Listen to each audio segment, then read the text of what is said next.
ពីអ្នកគ្រូប្រាប់ម្ដងជាពីរដងឃើញកូនអានដាច់ច្រើនអាចដាក់ថាពាក្យទាំងនេះអានថាយ៉ាងម៉េចចំណុចទី2គឺបញ្យល់ពាក្យបញ្យល់ពាក្យនេះគឺមានន័យថាពាក្យដែលយើងអត់យល់អត្ថន័យរបស់វាដឹងថាវាមានន័យថាយ៉ាងម៉េចអូខេចាំពាក្យទី1កូនអានថាម៉េចពាក្យទី1តើកូនសូមចូលរួមឆ្លើយលើទាំងអស់គ្នាចាថ្នាក់ពាក្យជាអ្វីដែរចាអត្ថន័យ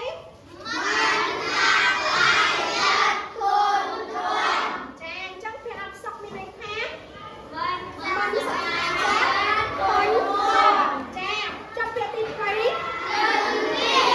ទៀតថ្នាក់ពាក្យជំនាញគាត់មានន័យថាយ៉ាងម៉េចដែរ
មនុស្ស